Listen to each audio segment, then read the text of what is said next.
Hi everybody and welcome to Des and Lauren. Today we'll be talking about what will happen to the world and also South Africa if everything stays the same and if we do absolutely nothing to change the future. We actually had someone that is fairly young, that is studying at varsity, ask us this question, and it really hit me because I don't think we've actually spent time in explaining what that alternative would look like. Us absolutely sitting back and waiting for someone else to come and save us, or absolutely do nothing. And there's many people out there that says that there's nothing that I can do. You know, we should just sit back or elect a better government in a corrupt government system, etc. So what will that world look like, people? Have you ever sat down, kept quiet, and thought about that? And I'm sure most of you are so busy trying to make ends meet, just survive in the current economic system, that you have not even thought about this. So hopefully you will share this video with your friends and family. Talk to people about this. Watch this video to the end. This is important. So what will the world look like? I think it's important for you to try and think about that. So maybe pause this video and take a moment to think about it. But to paint the picture, you'll have to look at a whole lot of different things and combine a whole lot of different information into one to try and understand what the future will look like. So what we need to do is take the United Nations Agenda 21 vision for the 21st century and look at what that means for not just the world, but specifically South Africa where we live. And then you need to look at the World Economic Forum and you need to look at their plans and how they expect the world to progress over the next few centuries. And then compile that knowledge with what governments are doing. And many governments are failing. Our government is collapsing before our eyes. It's getting worse and worse for people trying to make ends meet as the economy declines because of everything that's going on.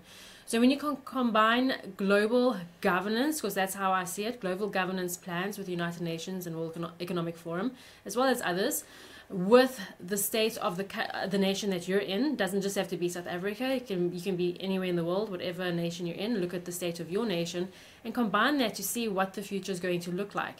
So there are various things that are going to be affected, and one of those things is how we live, where we reside. And how we reside. How free we are while we're residing somewhere, and mostly you won't be able to pick where you live. And if you look at, I will mention two more, the Council on Foreign Relations or the Trilateral Commission, which is not elected by anyone. These organizations are making decisions for your life and influencing governments, the people that are elected into government, and the money that funds the parties or organizations or individuals that are in government to manipulate the world into this dystopia that we will describe for you. And many people will say that these are conspiracy theories. I don't believe in theorizing on conspiracies. We will provide you with the evidence coming from these organizations themselves on this channel. And every Thursday evening our live chat membership community comes together at 8 o'clock and we discuss these things in detail. So you can tune in tonight at 8 o'clock if you want to. But now we're going to discuss 10 different points to illustrate to you what this world is going to look like. So how we live will be the most obvious. We speak a lot about smart cities. And it's not necessarily that a smart city has to be built, but a development that's currently in existence just has to connect to the smart grid, meaning that the residents will be under surveillance all the time. And the future of where we live is going to look like, from what I can see, no more private property ownership, no more private land ownership.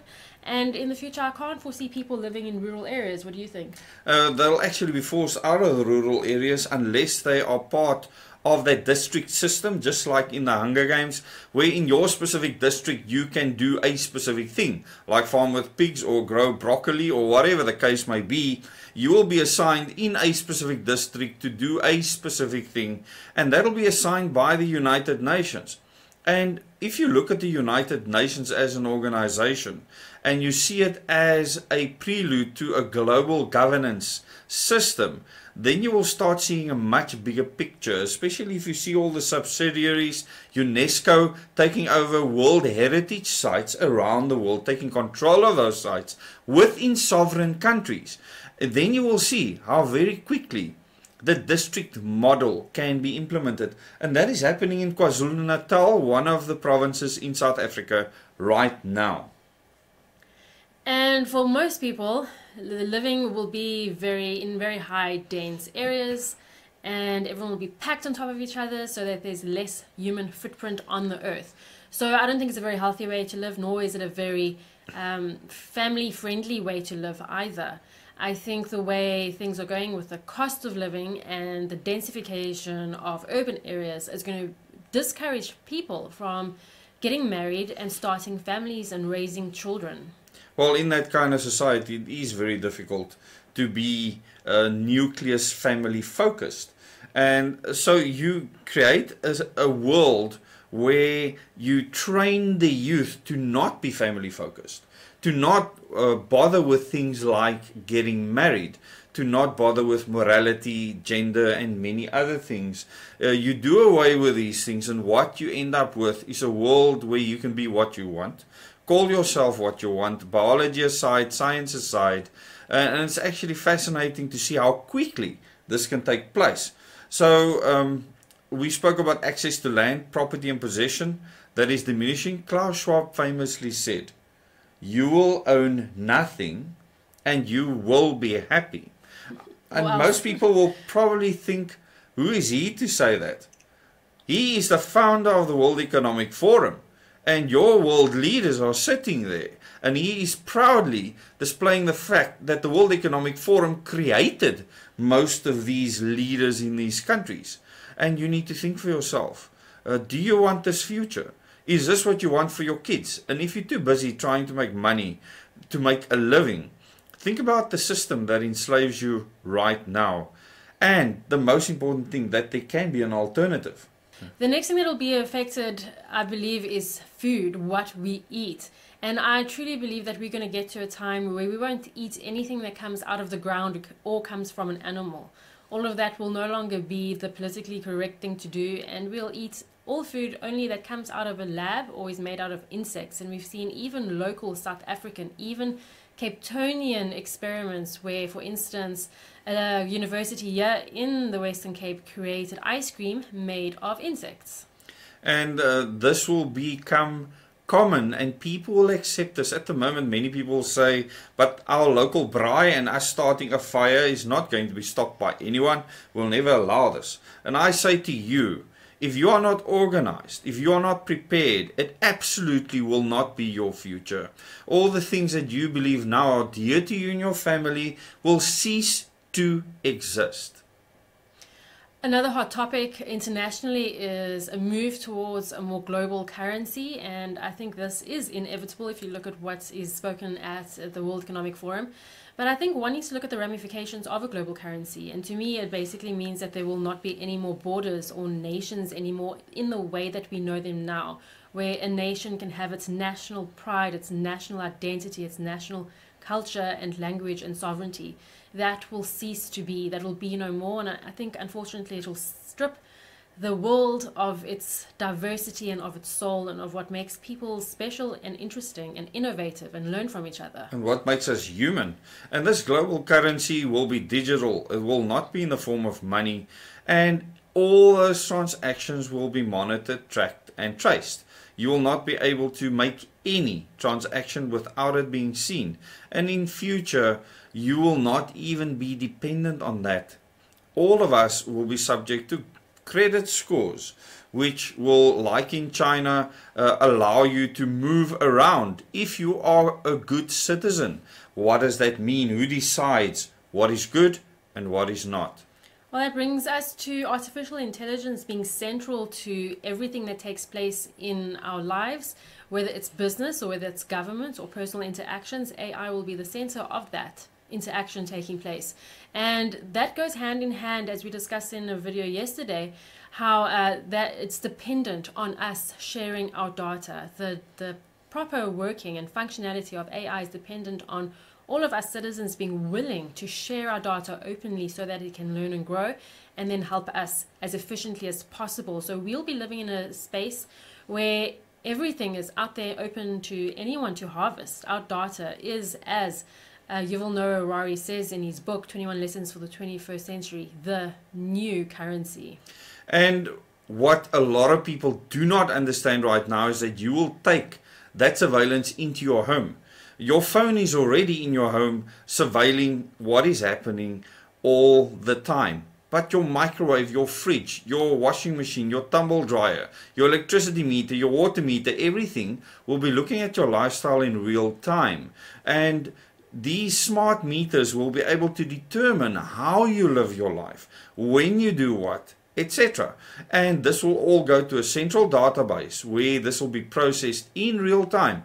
And in the Internet of Things, which is the 6th generation technology, you will literally be able to feed AI all the information about what is happening around the world in a sophisticated society in real time.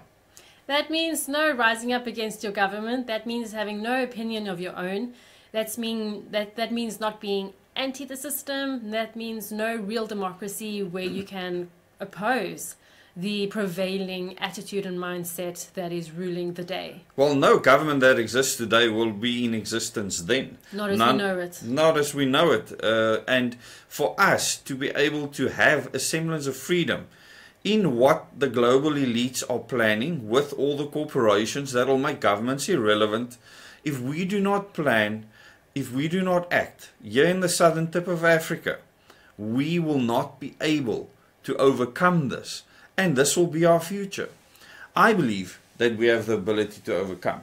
And on this channel, this is where we put out information, create awareness for the training that we will be providing to help people become resilient enough around the world to withstand this threat against humanity.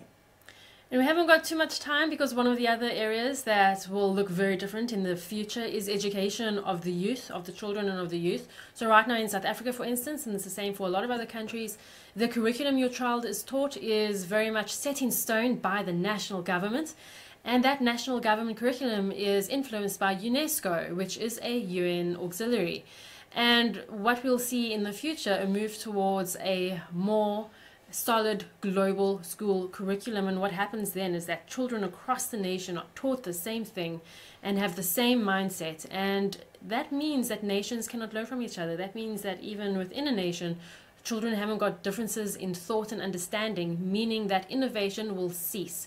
Ingenuity will cease to exist. Creativity will cease to exist. And all that human beings will be is a subject to the state, nothing more and nothing less. And that is not the kind of future I want at all, especially not for my children. I don't think it's a future anyone wants for their children. So every time we bring a news article to you, it is to show you evidence of what is happening in the future. It might not be news articles that you find very interesting, sensational, or to be the main things you see in the news when you open up on your homepage, or it might not be the main headlines you see in the newspaper, but as information that is related to the direction we are going if we do not make any changes ourselves. And the people that are making changes right now, I really want to thank you. And there are thousands of them currently. But we need a lot more around the world. And we cannot be subject to conspiracy theories, tinfoil hat theories, and many other things. We need to look at evidence and prepare for mitigating the actions of global elites that want full control over your life. Not just with regards to knowing what you are doing at any given moment in time, but making sure that you cannot rise up or resist anything that is imposed on a worldwide scale. Yes, we're dealing with freedom of the individual under threat, freedom of thought, and freedom to act according to your own moral conscience. And in 3 weeks, I think just under 3 weeks, we are opening up applications for Omega training. And it's our hope that Omega training, which is different to Omega workshops, our hope is that the Omega training, which is completely free, will assist in creating a nation that can stand strong against this global agenda, and hopefully that can take root across the world as well, so that we can create a completely parallel reality, and hopefully freedom and humanity will prevail. And stand strong at the southern tip of Africa. Thank you so much for watching this video, and consider subscribing to this channel, clicking the like button so that the algorithms can show it to more people. Share it on your social media platforms.